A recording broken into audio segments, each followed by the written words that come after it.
성도 여러분 안녕하셨습니까? 그동안 우리가 금요일 저녁마다 예수를 만난 이들이라는 제목으로 예수님께서 공생애를 시작하시면서 그 길목에서 만났던 여러 사람들을 만나봤습니다. 오늘이 그 30번째 시간입니다. 오늘이 그 마지막 시간이 되겠습니다.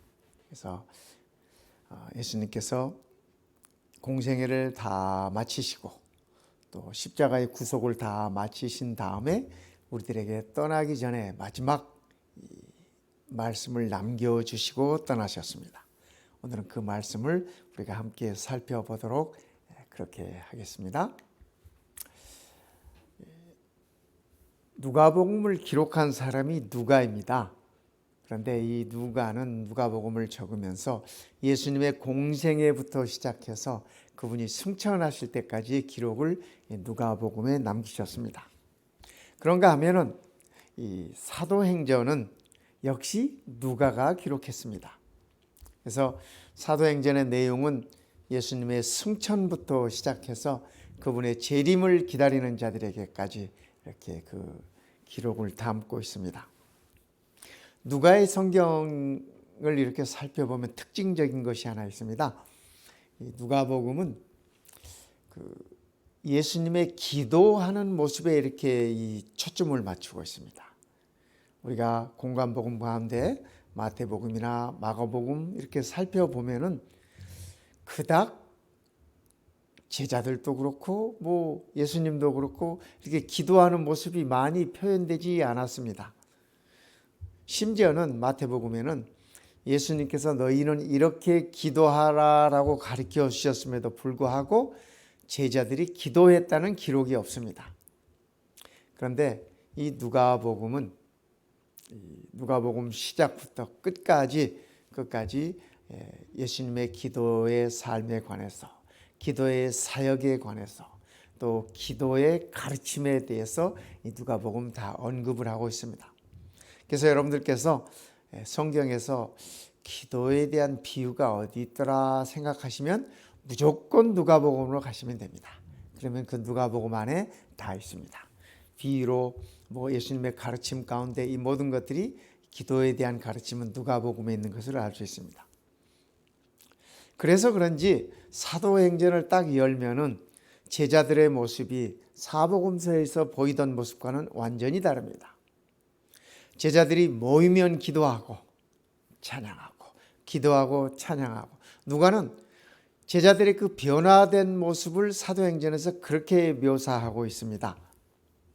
어쩌면은 누가가 보는 관점은 기도하지 않은 제자들의 그 변화된 모습이 기도로서 이루어지고 있다고 하는 사실을 보여주기를 원했던 것 같습니다. 이 사도행전은 끝이 없습니다. 우리가 성경의 모든 이 로마서, 뭐 고린도전서, 후서, 뭐 빌립보서 다 모든 성경들을 보면 그 끝맺음이 있습니다. 인사로 무슨 이렇게 끝맺음을 한달지, 아니면 누구에게 안부를 전해달라고 한달지, 아니면은 축복하는 말씀으로 그 성경들을 끝마침하고 있습니다. 그런데 사도행전은 그 끝맺음이 없어요. 이렇게 끝이 납니다. 사도행전은 하나님의 나라를 전파하며 주 예수 그리스도에 관한 모든 것을 담대하게 거침없이 가르치더라. 사도행전은 이렇게 끝이 납니다. 근데 끝이 없어요. 왜 그럴까 생각해 보면은 우리 모든 현대를 살아가는 그리스도인들이 사도행전을 써나가는 사람들이 아닌가, 그런 생각이 들어집니다. 누구든지 이 마지막을 얘기할 때는 가장 중요한 것을 이야기하지 않겠습니까? 어떤 목사님이 마지막 유언을 그렇게 하셨답니다. 이 교회에서 사역을 하시다가 이제 잠들게 되셨는데 유언을 이렇게 하셨다고 합니다. 그 녹음 테이프로 남기셨는데, 아무개 장로님, 교회를 위한 헌신 너무너무 감사하고 참 존경합니다. 그런데 제발 교회 와서 졸지 마십시오. 이렇게 유언을 하셨대요. 또 아무개 집사님, 다른 거 다 좋고 제가 존경드리는데 제발 교회에서 쑥덕 설교 시간에 얘기 좀 안 했으면 좋겠습니다. 이렇게 유언을 남기셨다 그래요. 그 유언을 듣고 그 성도님들이 얼굴 보고 그런 얘기했으면 참 이렇게 섭섭했을 텐데 목사님의 마지막 유언을 그렇게 하셨다고 하는 사실이 행복하게 만들었다고 그렇게 말씀을 하셨습니다. 우리 예수님께서도 이 땅을 사역을 다 마치시고 떠나시기 전에 우리들에게 이 명령을 남겨주고 가셨습니다. 너희는 이렇게 하라라는 명령을 우리들에게 남겨주고 가셨습니다. 사도행전 1장 3절에 보면 이렇게 말씀하십니다. 그가 예수님께서 고난 받으신 후에 또한 그들에게, 여기 그들은 제자들입니다. 그들에게 확실한 많은 증거로 친히 살아계심을 나타내사 40일 동안 그들에게 보이시며 하나님 나라의 일을 말씀하시니라. 그러니까 예수님께서 부활하신 이후에 40일 동안 제자들에게 함께 이렇게 지내시면서 그들에게 부활하신 예수님, 부활하신 구주에 관해서 또 하나님의 나라에 관해서 마지막으로 이렇게 당부를 하신 모습을 우리가 알 수 있습니다. 예수님께서는 마지막으로 사도행전 1장에서 세 가지 명령을 주고 계십니다. 첫째는 기다리라라는 말씀입니다. 기다려라. 두 번째는 증인이 되거라 이렇게 말씀하셨습니다. 증인이 되거라. 그리고 세 번째는 너희가 할 일이 있다. 할 일이 있다. 그 할 일들을 하라. 이렇게 예수님께서 세 가지 명령을 남기셨습니다. 첫째, 예수님께서 그 세 가지 명령을 주셨는데 그 세 가지 명령은 모두가 다 성령님과 성령 하나님과 더불어 함께 하는 것임을 우리는 알 수 있습니다. 그래서 첫째는 성령님을 기다리라는 말씀입니다. 기다리라라고 말씀하실 때 성령 하나님을 기다리라고 예수님께서는 제자들에게 그렇게 일러주셨습니다. 그리고 증인이 되라는 그 말씀은 성령님을 통하여서 예수의 증인이 되라고 그렇게 말씀하셨던 것입니다. 그리고 세 번째, 함께 사역하라. 성령님과 함께 사역하라. 우리가 예수님께로부터 받은 그 일 중에 우리가 해야 할 일이 바로 이러한 일이다라고 예수님은 그렇게 세 가지로 명령을 우리들에게 남겨주셨습니다. 옛날에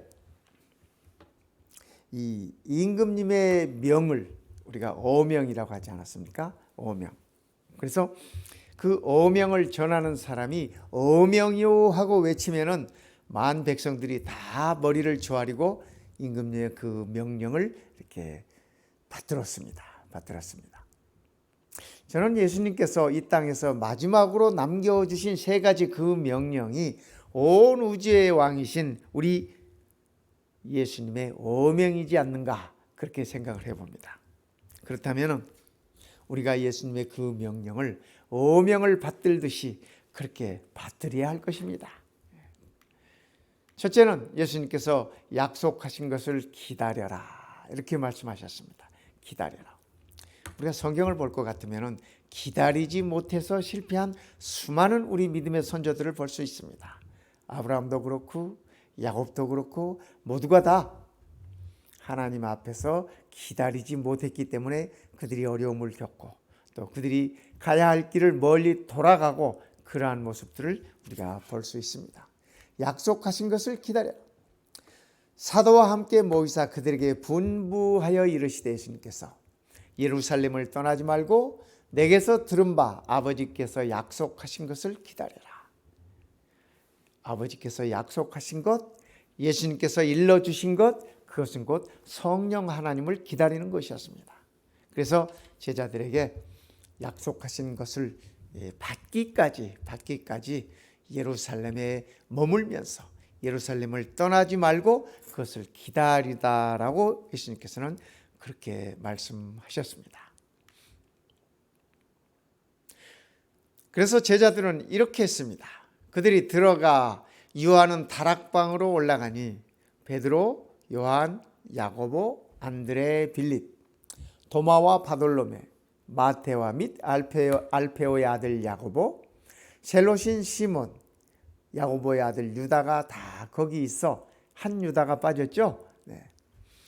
여자들과 예수의 어머니 마리아와 예수의 아우들과 더불어 마음을 같이하여 오로지 기도에 힘쓰더라. 그렇습니다. 예수님께서 너희가 약속하신 것을 기다리라라고 했을 때 제자들은 기도하면서 기도에 힘쓰면서 예수님의 약속하신 그것을 기다리고 있었던 것입니다. 그래서 기다리라고 하는 그 말씀은 기도하라는 그러한 말씀으로 우리가 이해할 수 있습니다. 두 번째는 기다리라는 이 말씀은 포기하지 말라라는 얘기입니다.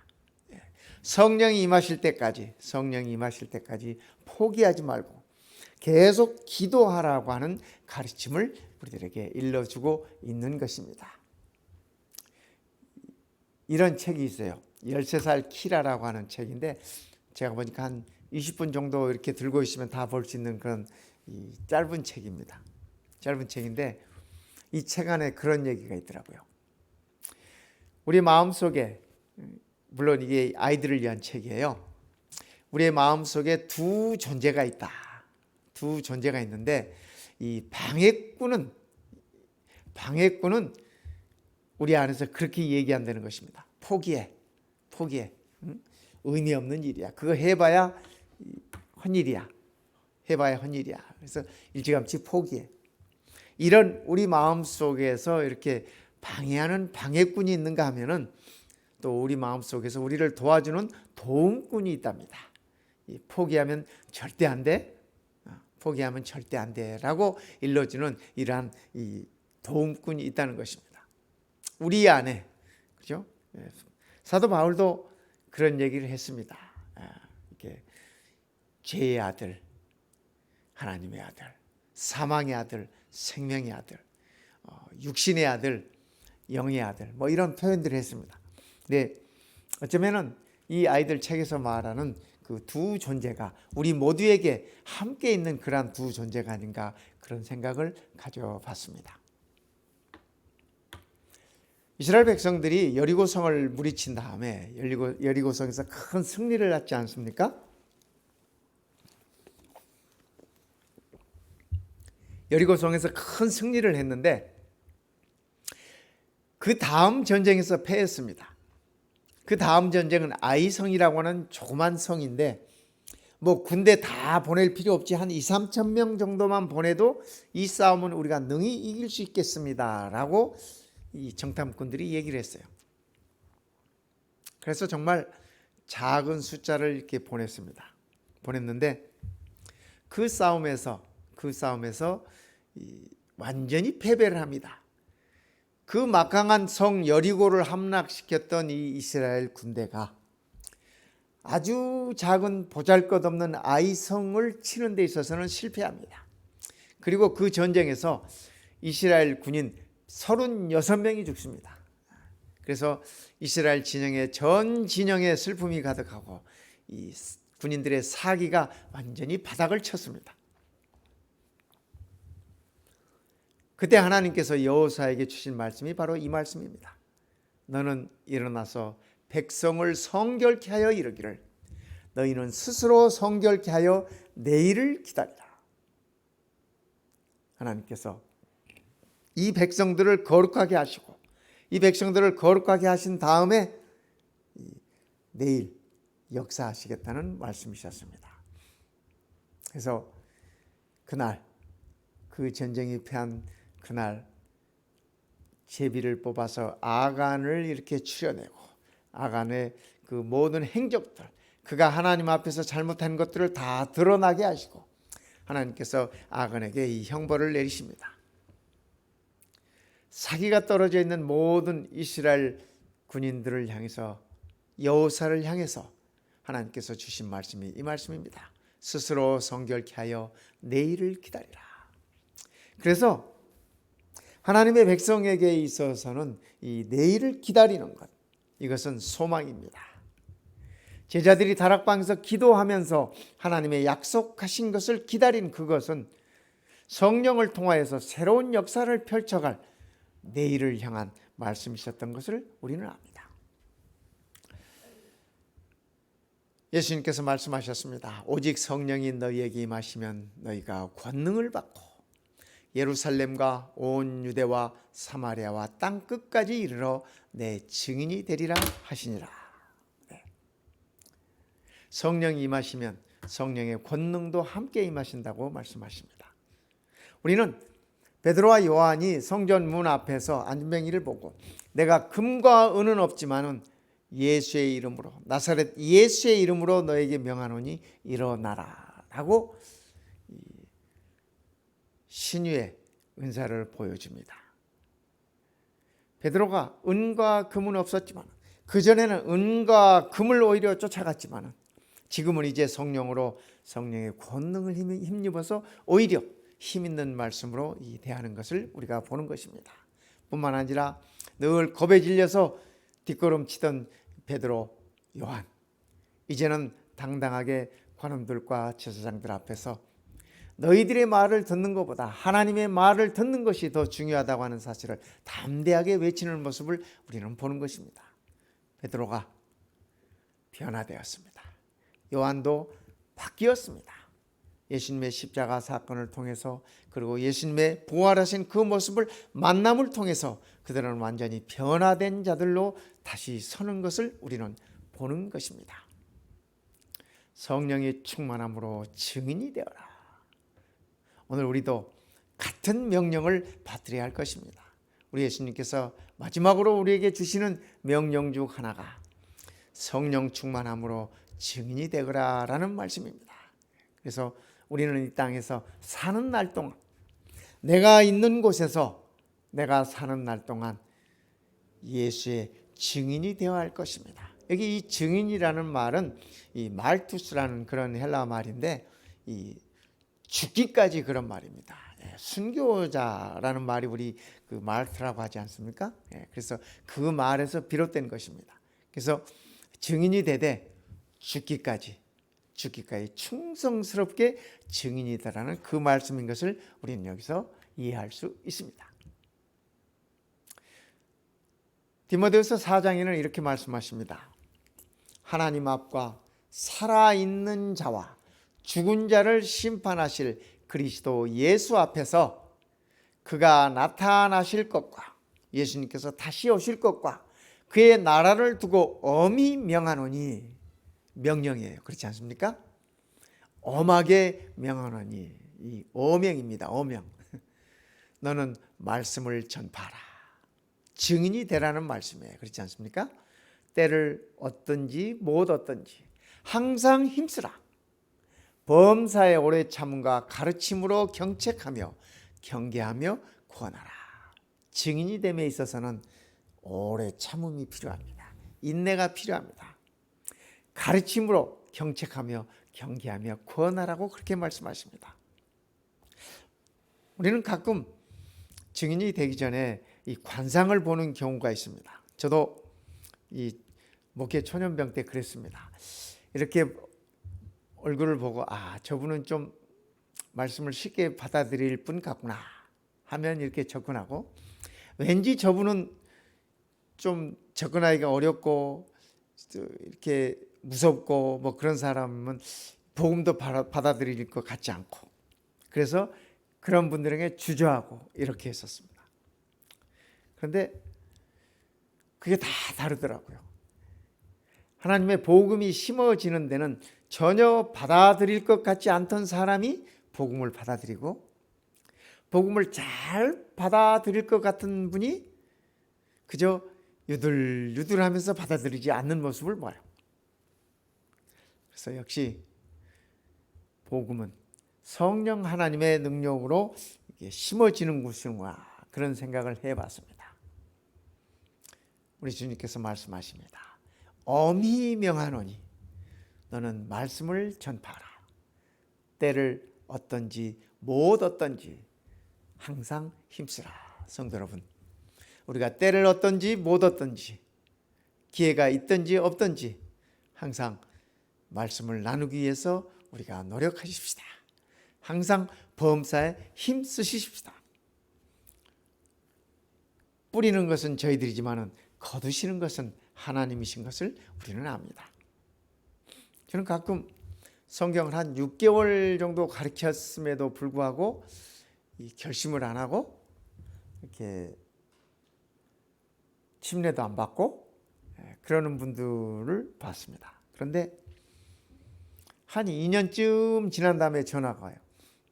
목사님, 저 지금 저기 시애틀에 있는데 전에 목사님한테 배웠던 성경 이후로 이곳에 와서 신앙생활하면서 침례를 받았습니다. 얼마나 기쁜지 몰라요. 또 어떤 분은 조지아로 가셔가지고 한 3년 후쯤 이제 또 이게 전화하십니다. 목사님, 저 침례 받았습니다. 상당히 기쁩니다. 뿌리는 것이 당장 열매가 있지 않다 할지라도 기다리면 그 열매가 있음을 우리는 아는 것입니다. 성령 하나님의 역사를 통해서 열매가 반드시 이루어지는 것을 우리는 알 수 있습니다. 예수님께서 세 번째 말씀하시기를 너희는 보고만 있지 말아라 그렇게 말씀하셨어요. 승천하시는 예수님을 향하여 그죠? 이 제자들이 바라보고 있었습니다. 그때 갈릴리 사람들아 어찌하여 서서 하늘을 쳐다보느냐. 너희 가운데서 하늘로 올려지신 이 예수는 하늘로 가심을 본 그대로 오시리라 하였느니라. 그러니까 성경 말씀은 예수님께서 올라가셨던 그 모습으로 다시 오시겠다고 말씀하셨습니다. 그러니까 일반 개신교에서 가르치는 것처럼 휴거, 그죠? 어느 날 갑자기 짱 하고 나타나고 어느 날 갑자기 짱 하고 이게 데리고 가고 그런 일은 없다라는 얘기입니다. 그죠? 너희가 올리우심을 받은 예수님을 본 그대로 다시 오시겠다고 약속하셨습니다. 갈릴리 사람들아 어찌하여 서서 하늘을 쳐다보느냐.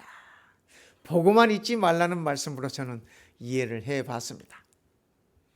믿음은 바라는 것들의 실상이요 보이지 않는 것들의 증거니요. 예수님의 제자들은 예수님께서 감람산에서 승천하시는 그 모습을 보고 이제는 더 이상 예수님을 눈으로 볼 수 없었습니다. 제자들을 통하여 증거를 받고 제자들을 통하여 복음을 소개받은 자들은 예수님을 보고 믿는 자들이 아니었습니다. 그들은 보지 않고 믿는 자들이었습니다. 믿음은 바라는 것들의 실상이요 보이지 않는 것들의 증거다라고 성경은 얘기합니다. 성도 여러분, 우리도 예수님을 직접 얼굴과 얼굴을 대면하여 만나지는 못했지 않습니까? 그러나 우리가 이 말씀을 통해서 믿음으로 그분을 보는 것입니다. 믿음으로 그분을 만나는 것입니다. 그러기에 믿음은 우리가 바라는 것들의 실상, 또 우리가 볼 수 없는 것들에 대한 증거라고 우리들에게 그렇게 가르쳐 주고 있습니다. 하늘만 바라본다. 그죠? 네. 우리 주님께서 나타나실 그 하늘이 어떤 하늘일까요? 이런 하늘일지 다른 하늘일지. 그러나 분명히 그분은 나타나실 것입니다. 선지자의 글에 의할 것 같으면 어느 날 동쪽 하늘에 손바닥보다 적은 작은 구름이 나타나더니 그 구름이 점점 커지면서 주의 다시 오심을 나타내는 그러한 구름이라고 그렇게 표현하고 있습니다. 예수님께서 승천하시면서 말씀하셨었습니다. 여러분 이분 아십니까? 조지 워싱턴 칼버라는 분이십니다. 이분이 이 땅콩 박사예요. 땅콩 박사. 물론 이분이 흑인이신데 이분이 평생을 땅콩을 연구하신 분입니다. 그런데 이 미국 남부지방에 조지아나 이쪽으로 이 남부지방에 그 당시에 모카를 많이 심었습니다. 모카를 재배하고 그 모카 재배하기 위해서 또 아프리카에 가서 이렇게 이 흑인들을 데리고 오고 그랬지 않습니까? 그런데 이 모카의 특징은 뭐냐면 모카를 오래 재배하면은 이 모카가 땅에 있는 모든 질소를 다 이렇게 가져가 버린답니다. 그래서 땅은 아주 이 질소라고 하는 것은 식물이 자람에 있어서 아주 꼭 필요한 이 영양소인데 그 질소를 다 가져가 버리니까 목화를 오랫동안 재배하고 나면 그 땅은 완전히 황폐해되는 것입니다. 식물을 이렇게 재배할 수 없을 만큼 그 땅이 나빠지는 것입니다. 그래서 이 황폐된 땅에 무엇을 심을 수 있을까? 이 칼보가 거기에 땅콩을 심기 시작했습니다. 이 땅콩이 또 좋은 점이 하나가 뭐냐면, 이 목화는 땅에서 질소를 다 이렇게 빼앗아 가지만 이 땅콩은 땅콩을 이렇게 뿌리에 이렇게 맺힐 뿐 아니라 흙 속에 질소를 내어주는 그러한 역할을 하는 것입니다. 그래서 이 황폐한 땅에 땅콩을 심고 나면 그 땅이 좋아져요. 그래서 이 칼보 박사가 그 사실을 알고 열심히 목화 심었던 땅에다 땅콩을 심었습니다. 그래서 미국의 이 남부에서 이 농사 짓는 분들이 다 이분 덕분에 이 부자들이 됐습니다. 농촌에서 많은 수확을 거두어들이기 시작했습니다. 근데 문제는 수확이 너무 많아서 고민이 돼요. 땅콩 값이 그냥 곤두박질치고 완전히 싼 값이 돼버리고 말았어요. 그래서 오히려 땅콩 재배를 했던 수많은 이 농부들이 손해를 봐야 하는 그러한 지경이 됐습니다. 이 칼보 박사는 어느 날 이런 기도를 했답니다. 하나님, 저를 힘들게 하는 땅콩은 왜 만들었습니까? 그런 기도를 했다고 합니다. 그래서 하나님께서 네가 네 일을 하거라, 그런 이 성령의 음성을 들었다고 합니다. 그래서 그분이 평생을 이 땅콩을 이렇게 활용할 수 있는 그러한 방법을 이렇게 연구하기 시작했습니다. 그분이 80을 사셨는데 그분이 생을 마감할 때까지 땅콩 연구에 전력을 다 쏟으셨다고 합니다. 1860년부터 1940년까지 이분이 80년을 사셨어요. 네, 그 80년 동안 땅콩 연구에 그의 전 생애를 다 바치신 분입니다. 이분이 연구해서 만들어낸 것들이, 땅콩을 가지고 만들어낸 것들이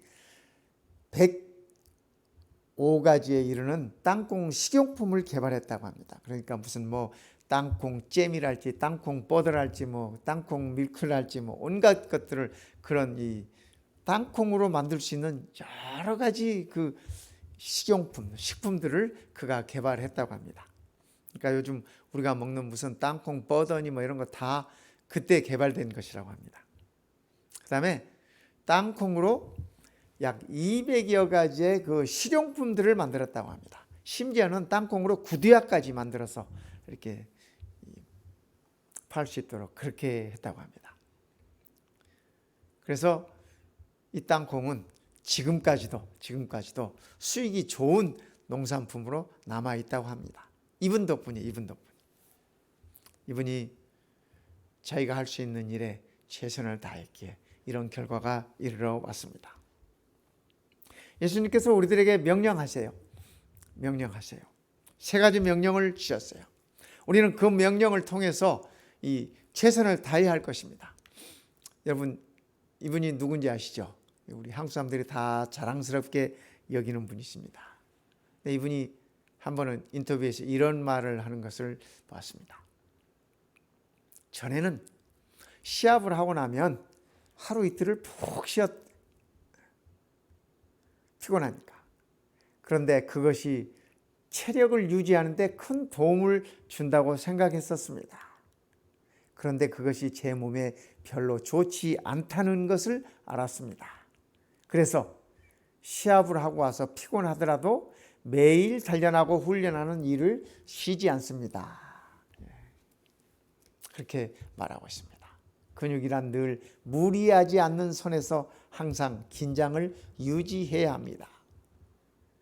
저는 이 최경주 선수의 이 말 속에서 우리 신앙인들의 신앙 근육도 한번 생각을 해봤습니다. 우리가 신앙생활 하면서 신앙 근육을 너무 이렇게 놀려두는 것이 아닌가. 너무 푹 쉬게 만드는 것은 아닌가. 근육이란 늘 무리하지 않는 선에서 항상 긴장을 유지해야 한다. 우리들의 신앙의 근육도 그렇다고 저는 그렇게 생각합니다. 영적으로 마냥 풀어지고, 그렇죠? 신앙 생활을 유지함에 있어서도 적당한 긴장이 필요한 것 같습니다. 그 긴장이 우리들에게 기도하게 하고, 그 긴장이 우리들을 말씀으로 인도하고, 그 긴장이 우리들을 하나님 앞에서 겸손하게 만드는 것 아니겠습니까? 우리 주님께서 우리들에게 말씀하십니다. 세 가지 명령을 말씀하십니다. 이것은 만왕의 왕이신 우리 주님의 어명이세요. 어명이세요. 기다려라. 기도하며 기다려라. 그렇죠? 참으로 우리가 현대 생활을 살아가면서 기다릴 것이 참 많습니다. 그렇지 않습니까? 기다려야 할 것들이 많아요. 기다리지 못해서 성급해서 하나님보다 앞서가서 문제를 일으키는 경우들도 참으로 많습니다. 그러나 우리는 포기하지 말고 기도하면서 기다리라고 우리 주님께서는 그렇게 말씀하십니다. 우리가 그 명령에 순종해야 되지 않겠습니까? 두 번째는 증인이 되라. 증인이 되라. 예수를 증거하는 증인이 되되 끝까지 충성된 증인이 되라고 그렇게 말씀하십니다. 그리고 세 번째는 하늘을 바라만 보지 말고 주님 오시는 날까지 우리에게 주어진 일을 최대한 성실껏 열심껏 충성을 다하라고 그렇게 말씀하고 계시는 것입니다. 그러기에 이 명령들을 순종함에 있어서 성령 하나님과 더불어 함께 해야 된다고 그렇게 말씀하십니다. 그래서 성령이 임하실 때까지 우리 안에 성령이 거하시도록 우리가 기도하며 기다릴 뿐 아니라 성령과 더불어서 증인이 되어야 할 것입니다. 우리가 사는 날 동안 예수님의 증인으로서 성령님과 함께 동역하게 되는 것입니다. 끝으로 우리가 무엇을 하든지 내게 어떤 은사가 있든지 내가 무슨 일을 할 수 있든지 성령님과 더불어 주님 오시는 날까지 우리가 최선을 다하고 충성을 다해야 할 것이라고 주님께서는 그렇게 말씀하고 계십니다. 성도 여러분, 이제는 예수님을 만난 사람들을 통해서 우리는 그 숱하게 많은 각계각층에 있는 사람들이 변화되었던 것을 압니다. 그 변화된 자들을 향하여 제자들을 향하여 우리 주님께서는 마지막으로 이 땅에서 승천하시기 직전에 마지막으로 이 세 가지 명령을 주셨습니다. 그래서 오늘 우리는 이 세 가지 명령을 우리의 가슴속 깊이 새겨두면 좋겠습니다.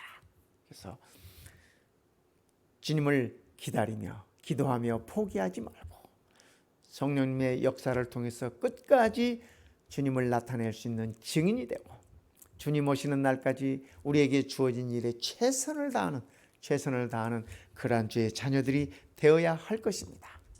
성도 여러분, 주님과 함께 걸어오면서, 그렇죠? 주님과 함께 걸어오면서 나는 어떤 사람이었을까? 오늘 이 말씀을 마치면서 저는 우리 성도님들께 그런 질문을 드려보고 싶습니다. 예수님을 길에서 만나셔서 어떤 기쁨이 있으셨고 그리고 내게는 어떤 변화가 생겼는가? 한 번쯤 우리가 물어보고 생각해 보면 좋겠습니다. 예수님을 만남으로 그 많은 사람들이 변화되었습니다. 그들의 삶이 온전히 바뀌었습니다.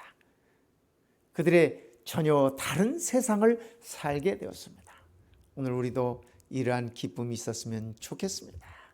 그래서 이 말씀을 마치면서 우리가 우리의 삶 속에서 걸음걸음마다 우리 주님을 또 만나는, 또다시 주님 앞에 서는 그러한 재회에 다시 만나는 기쁨을 누렸으면 참으로 좋겠습니다. 다음 시간부터는 구약 성경 에스겔서를 함께 공부하는 시간을 갖도록 하겠습니다. 에스겔서가 상당히 어려운 책이긴 합니다. 그러나 우리가 한 번쯤은 공부해 볼 만한 아주 소중한 책인 것입니다. 그래서 다음 금요일부터는 제가 이 말씀을 나누는 금요일부터는 에스겔서를 가지고 공부하겠습니다. 하나님께서 이 안식일 우리 모든 성도님들에게 예수님을 만나는 기쁨을 다시 한번 느끼게 하시고 또 예수님을 통하여 변화되는 기쁨을 맛보게 되시기를 이 시간에 간절히 바랍니다. 기도드리겠습니다. 우리 아버지 하나님, 긴 시간 동안 우리 주님과 동행케 해주셨으니 그 은혜를 참으로 감사드립니다. 우리의 삶의 길목마다 주님께서 우리를 만나주시고 때로는 우리를 만나기 위하여 찾아와 주시고 우리가 주저앉아 있을 때 우리의 손을 붙잡아 주시고 일으켜 세워주셨던 그 사랑을 인하여 참으로 감사드립니다. 이제는 우리의 삶이 주님을 만남으로 변화되는 삶이 되게 하시고 주님의 말씀으로 인하여 우리의 삶이 생기가 돋고 활력 있는 삶이 되도록 축복하여 주시옵소서. 오늘 이 안식일이 주님을 만나고 주님과 더불어 가장 행복한 안식일이 되도록 축복하여 주시옵기를 우리 주님 예수님의 이름으로 간절히 기도드리옵나이다. 아멘.